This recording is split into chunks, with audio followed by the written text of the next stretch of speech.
Muy bien. ¿Qué tal? ¿Cómo estamos? Muy buenas tardes. ¿Cómo les va a todos ustedes, comunidad politécnica? Pues siempre es un gusto, ustedes ya me conocen, creo que ya hasta están hartos de estarme viendo con los compañeros, las entrevistas, los cursos, en fin, bueno, pues si ya saben cómo soy, ¿para qué me invitan, verdad? Pues hoy estoy muy emocionado y de verdad estoy muy emocionado porque tengo una personalidad a quien he estado investigando, soy sincero, he tratado de saber quién es, lo que hace, me quedo muy admirado, tengo una gran admiración sobre su trabajo, sobre lo que está haciendo hoy en día con relación a la cuestión tecnológica y en las artes. Nos va a dar una enseñanza muy profunda. La idea es que charlemos un ratito con ella. Esto es con el afán de formar parte de nuestro proyecto que tenemos en la Dirección de Difusión Cultural, llamado Festival Cultural Juan García Esquivel. Es nuestro primer festival, de hecho. Agradezco que me hayan invitado para participar y bueno, pues evidentemente no podía yo traer a cualquier persona, tenía yo que escoger a alguien que de verdad nos enalteciera con su presencia. ¿Y quién mejor que la maestra Edith Medina, que tengo aquí a mi ladito, Y pues nada más para ser un poquito breve, la maestra Edith Medina, que nació en la Ciudad de México en el año del 79, es investigadora, curadora, artista, docente, con temas vinculados a diversos campos de la relación arte, ciencia y sociedad. Es pionera en el campo del bioarte, es muy importante aquí en México. Su trabajo se desarrolla a partir de procesos biológicos, tomando el cuerpo como entidad orgánica sujeta a construcciones sociales. Sus temáticas involucran tópicos vinculados a lo social, y íntimo y emocional. Hace uso del proceso como catalizador, ya sea a partir de experimentos y experiencias en las que la ciencia y la biología juegan un papel fundamental. Se especializa en la disciplina de bioarte, biotecnología y arte, y la relación humano-máquina en el contexto social de las tecnologías en América Latina. Bienvenida, maestra Edith Medina. Muchas gracias. Por favor, preséntate ante la comunidad politécnica, que te queremos mucho por acá. Gracias, Arturo. Gracias por la invitación, gracias por el espacio, gracias también por esta introducción. Y bueno, pues me quedará decir que ahora, después de 20 años de carrera, cada vez me cuesta más trabajo definir un solo campo en el que estoy, porque para mí la experimentación y el trabajo en campos cruzados ha sido como muy importante y es parte de mi desarrollo. Solo agregaría que ahora también trabajo dentro del campo del diseño, ¿no? De los diseños, trabajando con biodiseño y con biofabricación, pero siempre en vinculación muy, muy fuerte, y para mí eso es muy importante, en relación a lo social, a lo biosocial, a lo político también, que implica pues lo material, material, lo biológico, ¿no? Lo íntimo con los cuerpos. Y bueno, siempre hago estos cruces, entonces creo que no profundizaré más sobre mi perfil, porque creo que las preguntas profundizarán más y esta conversación, pues iremos un poco desdoblando esos temas que han ido acompañándome a lo largo de mi trayectoria, ¿no? Es correcto, te lo agradezco mucho. Y bueno, sí, hay mucho que, digo, yo estuve platicando con algunas personas antes de esta plática, esta charla, y me hicieron muchos comentarios, pero entre ellos quizás lo que me pareció más interesante, pensando en la cuestión de la biomoda, es que el concepto de biomoda es algo que podríamos desarrollar durante horas, ¿no? Pero hay un aspecto que me parece muy interesante. Por ejemplo, si tú estás desarrollando ya algún concepto que se relaciona básicamente con la idea del vestuario, ¿no? Con la idea de la ropa, del vestuario, de manera genérica, ¿no? Se está planteando una idea que tienes a futuro de lo que puede ser el vestido a nivel de futuro y de lo que puede ser a nivel social, porque hay un impacto social en ello. Pero ¿por qué llamarle moda? Porque ¿en dónde entra la moda? En ese objetivo pragmático de vestir al ser humano, de vestir una sociedad a través de elementos biológicos, ¿no? O de materia biológica. Esta pregunta está bien interesante porque usualmente tenemos estructuras o conceptualizaciones como muy preconcebidas de lo que es, por ejemplo, la biología, la moda, el diseño, el textil, ¿no? Incluso de la misma ciencia. Y me parece importante lo que estableces porque cuando decimos moda, usualmente pensamos que solo hace una interrelación con la indumentaria y con la ropa que usamos. Pero en realidad, cuando hablamos de, digamos, de la industria de la moda, hablamos no solo de lo que usamos, también incluso de los cosméticos, de una industria de producción material que tiene que ver con textiles, con cueros, que tiene que ver con una serie de objetos materiales. Entonces, cuando hablamos de moda, no solo hablamos de ropa, sino hablamos de contextos que son, digamos, muy importantes. El primero sería una industria de producción, ¿no? Esa gran industria que es usualmente la que vemos, el monstruo. Luego pensaríamos en todo este campo de producción material, es decir, quiénes generan los proyectos materiales. Ahora voy a poner un ejemplo para que quede más claro, y luego entraría ya el contexto social, porque la moda también, recordemos que sí tiene que ver con la indumentaria y con la ropa, pero también con la significación. Nosotros tenemos corresponsabilidades con lo que nos ponemos, ¿no? Cada época va determinando qué estamos usando en cuanto a materiales y en cuanto a ropa. Y siempre pongo este ejemplo porque me gusta pensar en ello. Por ejemplo, nosotros estábamos acostumbrados a que en el campo de la moda, usualmente una empresa que va a producir una serie de pantalones de mezclilla, le compra la tela de mezclilla a alguien más, ¿no? Alguien más produce esa ropa, bueno, más bien esos textiles o esa tela.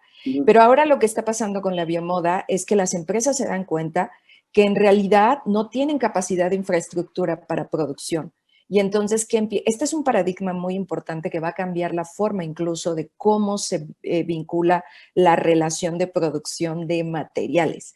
Y es que las mismas empresas productoras de ropa o de cosméticas o demás están empezando a producir ellas mismas sus propios insumos o materias primas o materiales. Y esto está cambiando por completo el paradigma. Es algo parecido a lo que ya vemos en la industria del software o del hardware, ¿no? Con Apple o con estas grandes empresas, en donde ellos mismos, aunque envían a maquilar, hacen toda la construcción tecnológica. Ellos producen de alguna manera o diseñan la tecnología.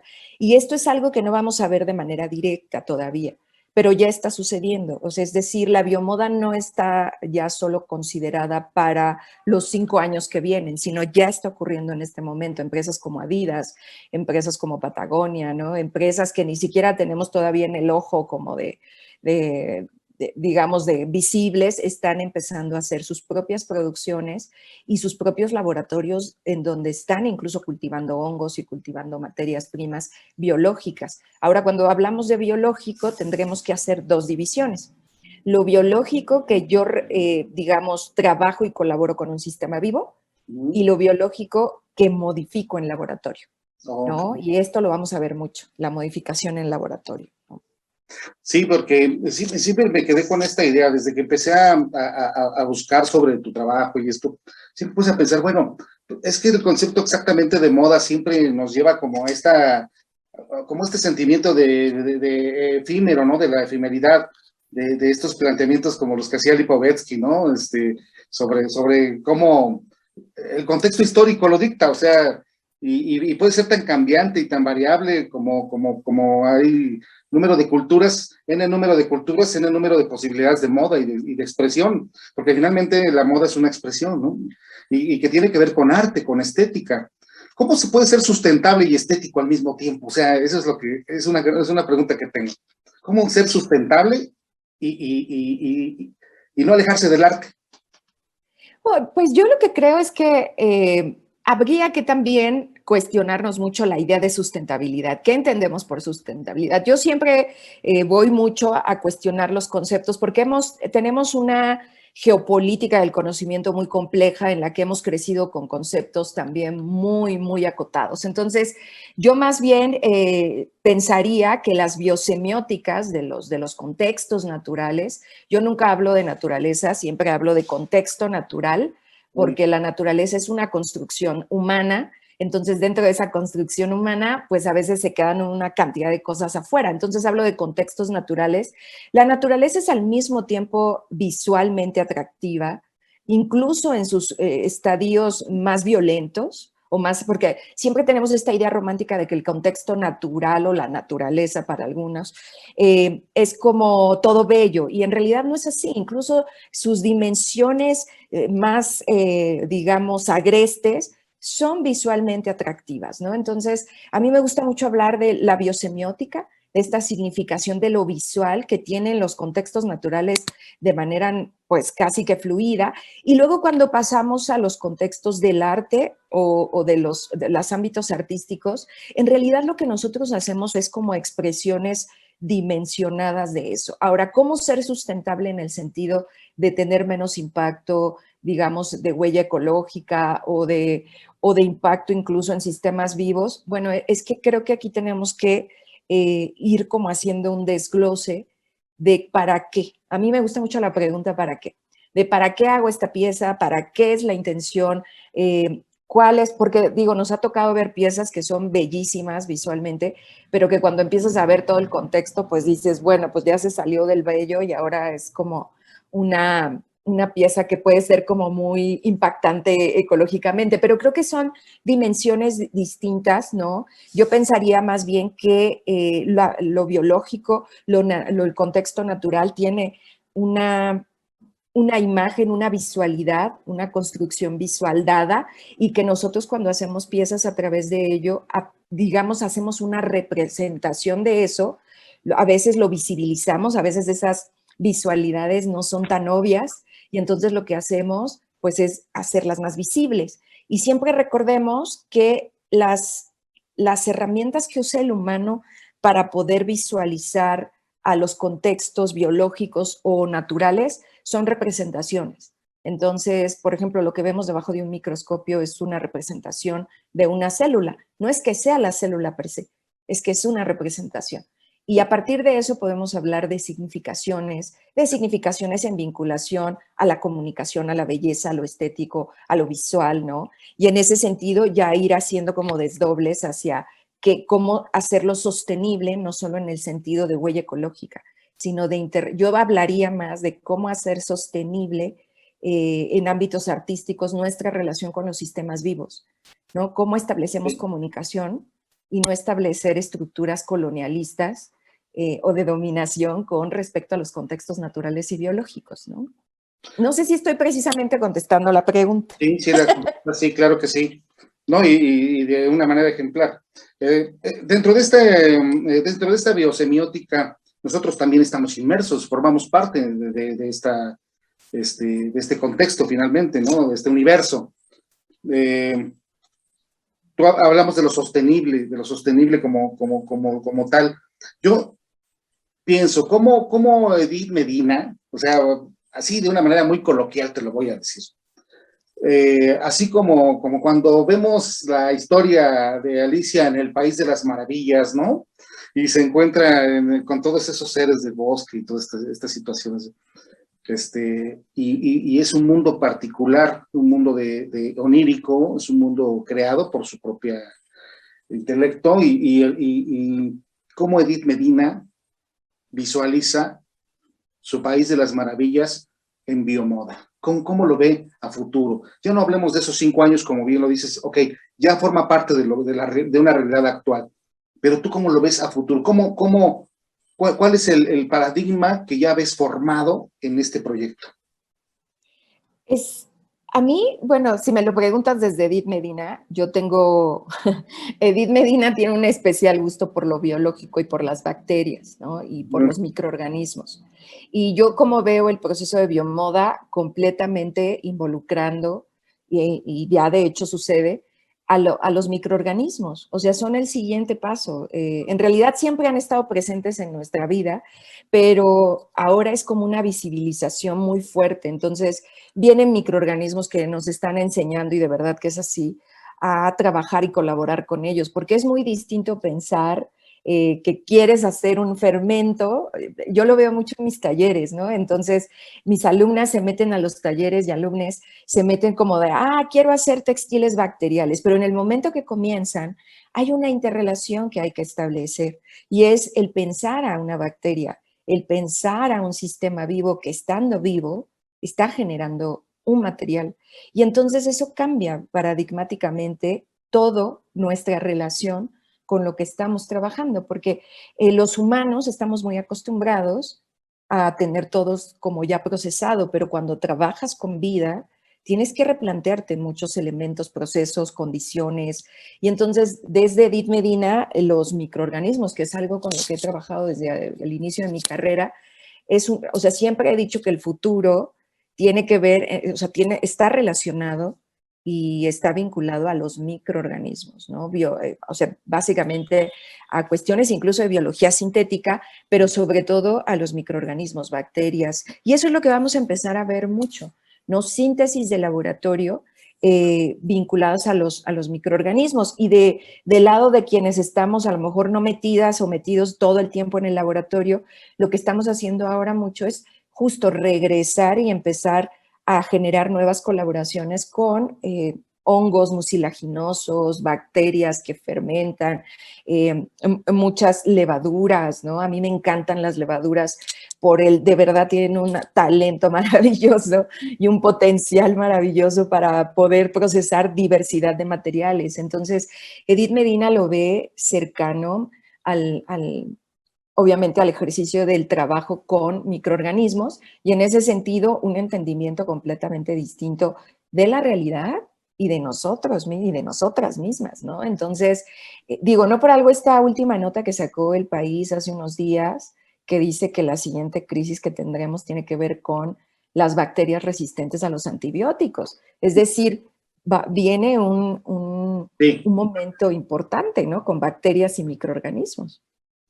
Oye, entonces de repente voy a tener la posibilidad, bueno, quién sabe si a mí me toque, porque ya está, pero bueno, quizás en otras generaciones tendrán la oportunidad de seleccionar, tener un muestrario de bacterias, ¿no? Un muestrario de verdad, ¿no? Decir, bueno, de aquí yo quiero generar ¿no? Mi vestuario de tal bacteria específicamente, ¿no? Y entonces se construye, es una especie como de tela que se construye, que se va generando para poder crear mi propio vestuario. Qué interesante, o sea, es algo muy impresionante.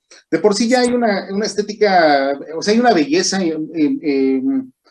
no tan investigada, no tan determinante para las cuestiones artísticas, aunque hay muy pocos artistas que como tú han trabajado con la belleza de lo invisible, de ese mundo invisible que solamente podemos apreciar a través de los instrumentos, ¿no?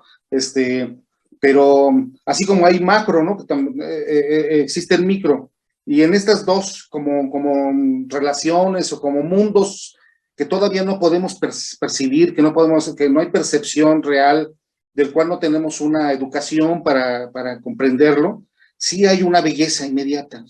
Cuando ves el microscopio te das cuenta de que existe una belleza inmediata en ello, ¿no? Y cuando lo llevas a un macro, cuando lo haces y te realista esa pequeña imagen, esa fracción de la realidad, ¿no? Lo llevas al macro, se ve, tan semejante como si estuvieras viendo un cosmos, ¿no? O sea, es algo muy bello.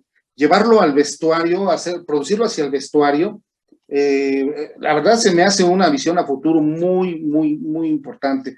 Tú me dices, ya está funcionando. A mí me gustaría pensar que, por ejemplo, tienes tú tus cómplices. Yo creo que como cuando comenzó todo esto tenías tus cómplices. Hoy tus cómplices pueden ser las mismas bacterias, ¿no? Pero cuando hablamos de vestido y cuando hablamos de esta idea biológica, lo primero que se nos viene a la mente pues, es pensar a lo mejor en no sé, en las etnias, en las comunidades que nos enseñaban al manejo de cierto material orgánico, y de ahí se producían ciertos telares o ciertas materias que podrían servir quizás o fibras que podrían servir precisamente para realizar ciertos vestuarios o para cubrirse, ¿no? De alguna manera, de una manera muy, a lo mejor hasta muy empírica, y después ya muy desarrollada el manejo del color, las sustancias de color que emanadas de los vegetales, de los minerales, ¿no? Esos son como que antecedentes también de todo esto, sí son antecedentes, yo pienso que son tus primeros cómplices, ¿no? Y después ya viene una etapa que ya es totalmente científica, tecnológica, de aplicación tecnológica, que es lo que nos estás hablando de la cuestión de la bacteria. O sea, cultivar tu bacteria para crear tu propia, no sé, por decirlo de una manera coloquial, insisto, como para crear tu tela a partir del cultivo de bacterias, ¿no? ¿Sí? Entonces, eso, eh, ¿quiénes son tus cómplices? ¿Cómo comenzó todo esto? ¿Quién fue la primera persona que te indujo a observar esta situación y que dijiste, fin, ya aquí le di al clic en todo esto y ahora vámonos a toda la vida a dedicárselo a un proyecto tan hermoso, ¿no? ¿De dónde vienen? ¿Quiénes son tus cómplices? Platícanos. Sí, bueno, yo empecé hace muchos años y en realidad llegué a la biomoda más bien por el bioarte y por la vinculación con lo biológico, y digamos que he tenido como muchos cómplices que son distintos, o sea, desde talleres que tomé, ¿no? Artistas que cuando no había mucha información en México, pues me acompañaron y fueron como bastante cariñosos y cariñosas con poderme enlazar con información a la que no tenía acceso. También mucha gente que estaba en laboratorios científicos, sobre todo mi primera experiencia en laboratorio, digamos, cuando no sabía hacer medios de cultivo, fue la UNAM, y después la que me ayudó a hacer una de mis piezas más importantes, pues fue Sinvestab, ¿no? El área de bioquímica médica. Y entonces he tenido como, la verdad, yo soy muy afortunada porque he tenido como acompañantes muy amorosos y cariñosos que siempre han abierto las puertas. Y siempre he tenido muy claro que mi historia ancestral, incluso la de mi propia familia, ¿no? La historia de mi abuela, la historia de la pareja de mi abuelo, digo, de mi abuela, que era mi abuelo, Sí. ¿no? Que eran pues artesanos, gente de campo, gente que cultivaba, gente que estaba acostumbrada a tener una relación directa con el contexto. Mi abuelo era talabartero, ¿no? Entonces yo crecí en una casa de la Sierra de Guanajuato, viendo pieles colgadas, viendo fermentaciones que ahora utilizo para los textiles bacteriales, pero que la primera vez con las que tuve relación fueron esos fermentos que tenía mi abuela, que los usaban para otra cosa, no los usaban para textiles bacteriales. Eso es muy contemporáneo. Sí. Y sí, y crecí como con esta noción de que la innovación se producía no en el contexto científico únicamente, sino que hay tecnologías ancestrales, o como a mí me gusta llamarle, ciencia, bueno, que además es un término que existe, ciencia local, tecnologías locales o saberes locales. Y yo en mi trabajo como investigadora tengo esta relación de materiales ancestrales, tecnologías locales, ciencia local, y a partir de eso investigo desde dónde viene esta tecnología que ahora tenemos o proceso. Muchos de los procesos de biomoda están inspirados y están referenciados por completamente tecnologías ancestrales y ciencia local. Y me parece importante como validar, ¿no? El reconocimiento de los ancestros. Entonces pensaría que la primer cómplice pues fue mi abuela y fue su contexto y su entorno y mi entorno de crecimiento. Y ahí después fue el que la universidad, yo estudié relaciones internacionales, el que la universidad no pensara demasiado en la inter y transdisciplina en ese momento. Y entonces esto hizo que yo empezara a preguntar hacia afuera, vincular con personas, con acompañamientos, con instituciones, con centros de investigación, con gente. No quiero mencionar solo a uno y a una, porque es una comunidad muy grande de redes que la verdad sin ellos y sin ellas no podría yo estar como hoy en el ejercicio de trabajo y en la trayectoria que he tenido, pero ha sido muchísima gente de diferentes, me gusta mucho siempre decir que quienes se han involucrado en mi trayectoria son mayoritariamente mujeres, eso también siempre lo digo, y eso es muy importante para mí, pero sobre todo es una red muy grande de gente muy diversa, que va desde científicos, filósofos, editores, matemáticos, ingenieros materiales, biólogos, y es un universo muy grande, así que digamos que he tenido esa experiencia, pero también esa oportunidad de formarme muy inter y transdisciplinariamente, ¿no? Qué bueno que coincidí contigo en la cuestión del contexto, ¿no? De los cómplices, porque siempre hay algo que solo lo tenemos enfrente de nosotros, las respuestas generalmente, solo basta con concentrarnos un poco en esta realidad a la que a veces nos negamos, ¿no? Pero las respuestas están ahí a un lado nuestra y han estado con nosotros conviviendo todo el tiempo y de repente no sabíamos cómo se llamaban hasta que le pusimos nombre, ¿no? Qué genial es el mundo, qué maravilloso es la vida en ese sentido, la verdad. Y bueno, claro, pues ahora estás empapada de gente, estás rodeada de muchísima gente que está involucrada en un proyecto tan grande, porque la grandeza del proyecto no radica solamente en el nivel de su capacidad productiva, sino en la importancia del proyecto, y que tú seas una de las innovadoras, siendo además una mujer mexicana. No me extraña que estés rodeada de más mujeres con el mismo propósito, porque evidentemente es toda una fortaleza, ¿no? La que tú requieres para poder llegar a concluir ciertos objetivos de este trabajo. La verdad es que me agrada mucho saber que la parte ancestral forma parte de todo esto, ¿no? Me parece excelente. Oye, pero bueno, ok, ya tenemos esta situación, ya más o menos vamos comprendiendo por dónde vas, cuáles son los caminos, pero eh, cómo yo ser humano, sí, hay un romanticismo con cuestión al concepto que tenemos de la naturaleza, hay un romanticismo total y lo vemos hasta rozando de repente hasta lo kitsch, ¿no? Pero cómo voy a convertir yo atractivo un producto hecho con biotecnología? ¿Cómo se vuelve atractivo? ¿Cómo se pretende que se vuelva atractivo? Que obtenga ese grado de popularidad como lo alcanzó el plástico, ¿no? Como lo alcanzaron los polímeros para la creación de un vestido, de un vestuario, en una época en donde la gente consume de una manera exorbitante y que no le interesa más que pues, la superficialidad del verse bien. Bueno, esta es una gran pregunta y es una de las grandes complejidades, porque en realidad, pues sí, vivimos yo creo que una de las transformaciones y los cambios más importantes no es en los materiales, es en la construcción del mundo y de cómo entendemos el mundo. Entonces, yo siempre les digo que el futuro, porque mucho del trabajo en el que estoy, dicen, el futuro es el cambio de los materiales, y yo les digo, no, el futuro no es el cambio de los materiales únicamente, porque ya lo vimos con el plástico, ¿no? Yo siempre he creído que el plástico es un maravilloso material que fue pensado para una cosa muy específica y que revolucionó el mundo. Sin él no tendríamos una cantidad impresionante de descubrimientos y de desarrollos, pero resulta que nos dijeron que el plástico era el futuro de. Y entonces el problema es que el humano siempre está fijo en ese, ¿no? El futuro de. Entonces ahora la biomoda es el futuro del no desecho y pues eso no es real. O sea, en verdad, o sea, eso es importante decirlo. La biomoda contribuye y la opción de tener biomateriales para producir materiales y objetos es una opción, pero no es el futuro únicamente. El futuro es construir desde fondo maneras de relacionarnos con el consumo, pero también con la producción.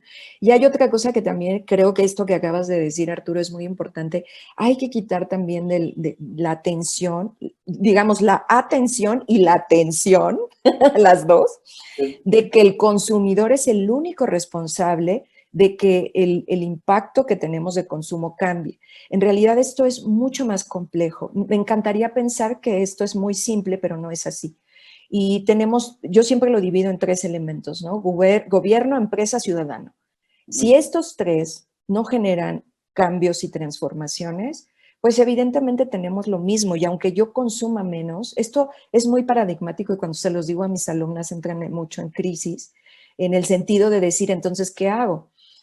Porque en realidad no depende únicamente de nosotros, depende de un trabajo conjunto que tiene que ver también con procesos de producción, con ejercicios gubernamentales. Yo siempre pongo el ejemplo del centro histórico.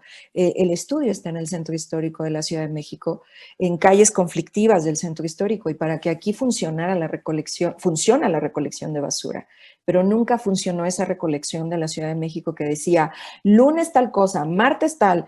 ¿Por qué no? Porque se dimensiona en una ciudad como esta, no funcionaba, fue un caos, de hecho. O sea, fue realmente un caos y ahí tienen que ver muchos elementos. Entonces, creo que no es solo el consumo y cómo haremos para que la gente tenga una relación directa y sepa que hay biotecnología, regresando a preguntarnos de qué está hecho mi material.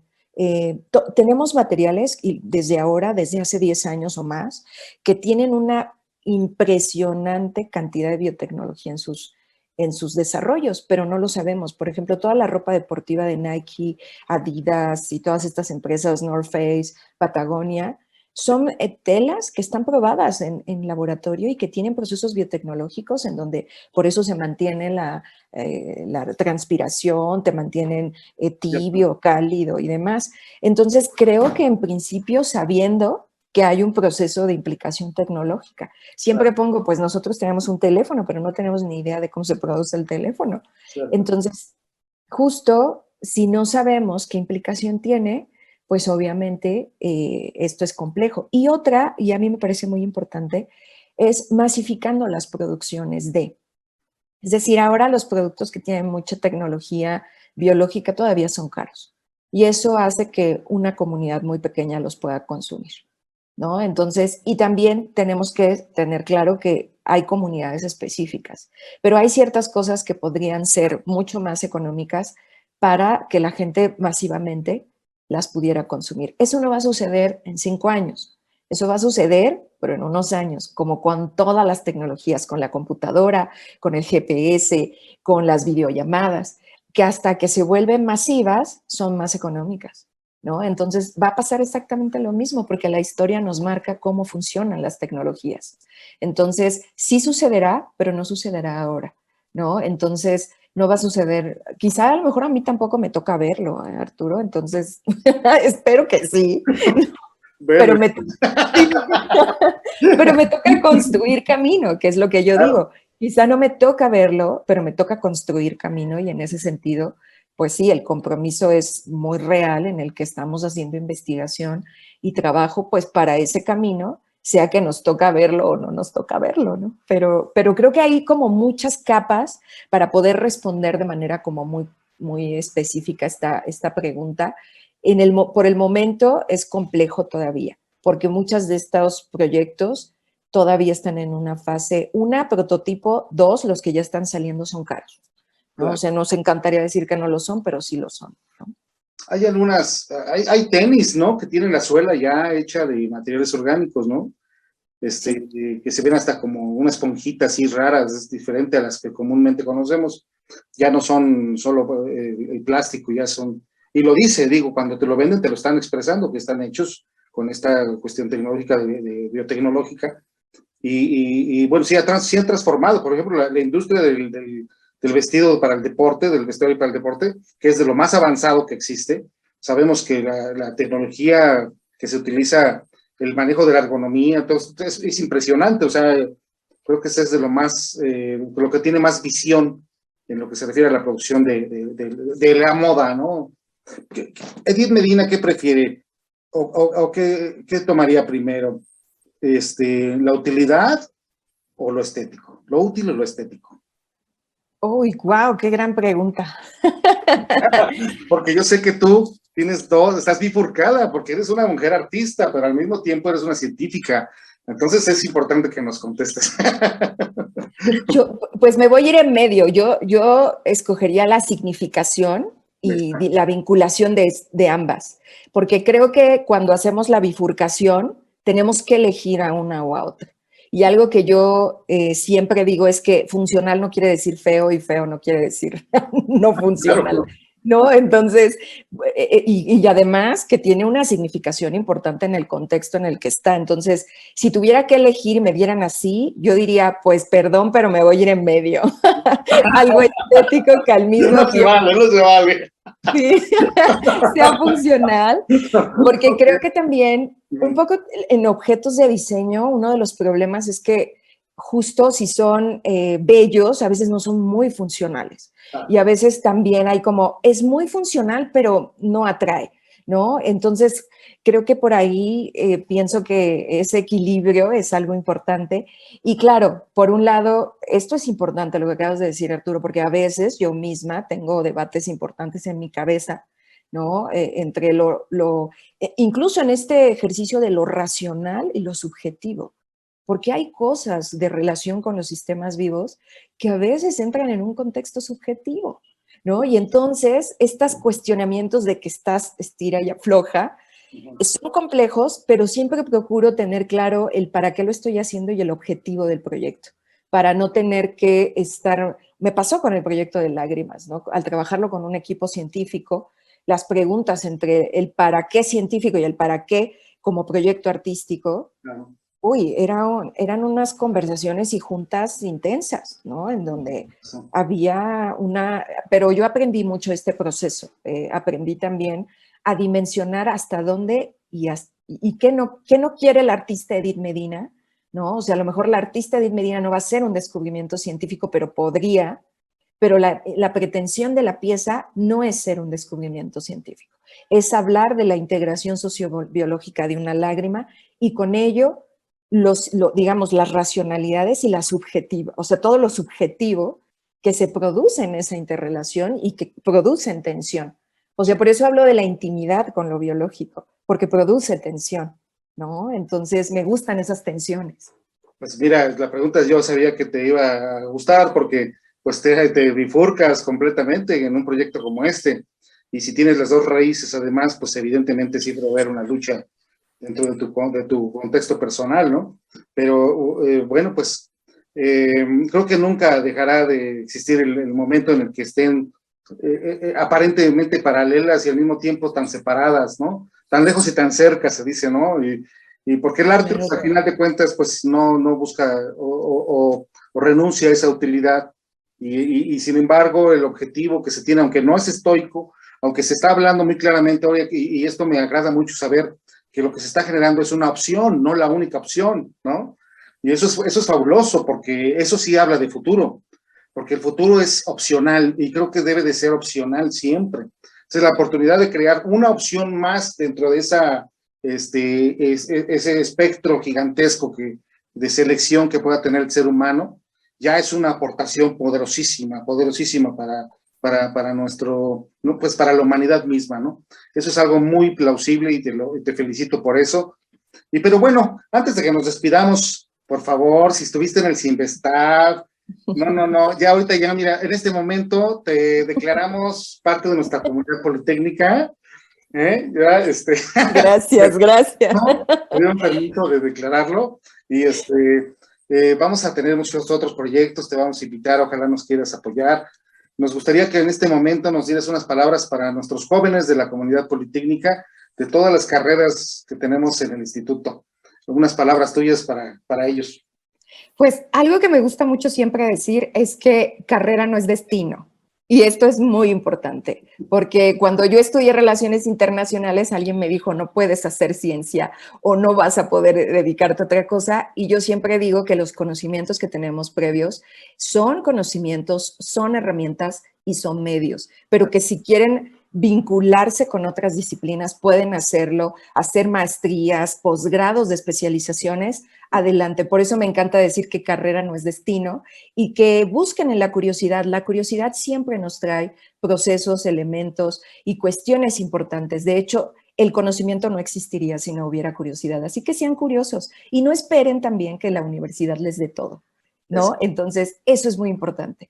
Busquen afuera, vayan afuera y busquen lo que quieran, porque a veces pienso que también cuando uno es joven y en la universidad esperas que la escuela, y se lo digo también por experiencia propia, te dé todo. ¿no? Y entonces creo que no, que hay cosas que no te va a dar la universidad y que tienes que buscar, ¿no? Entonces creo que eso sería, y también quiero decir que una de mis experiencias más bonitas sí fue en el Sinvestab. Yo aprendí a trabajar en laboratorio y estoy sumamente agradecida porque mi gran trabajo de laboratorio y aprendí el protocolo y lo que es estar muchas horas en laboratorio y entender a la ciencia desde otra óptica fue justo trabajando en el Sinvestab y estoy eternamente agradecida porque me dieron una pieza bellísima que me ha acompañado durante muchos años de mi vida. Así que un gusto, de verdad, un gusto con colaborar en este espacio, Arturo, y con esta entrevista. Y seguro que haremos más colaboraciones porque además yo tengo muchas alumnas de ingeniería textil. Entonces, en el estudio, sí, claro, entonces... Padrísimo, sí, sí, sí. No, pues van a estar muy contentos todos de que pues ya en esta normalidad que poco a poco se va sustanciando nuevamente, podamos de nuevo convivir, ¿no? Cuidándonos mucho, tratando de mantenernos vivos en esta generación de los que sobrevivimos todavía. Pero Sí, bueno, mira, este fue totalmente. el Festival Cultural Juan García Esquivel, la Dirección de Difusión Cultural del Instituto Politécnico Nacional. Te agradece profundamente a través del Taller Central de Artes Plásticas que, bueno, pues dirige un servidor, Arturo Berrospe, tu amigo, te da las gracias, te manda un abrazo y la comunidad politécnica te manda muchísimas, muchísimas bendiciones, muchas gracias. Gracias, Arturo. Gracias por la invitación. Mucho éxito en tus proyectos, que estés excelente. Muchas gracias.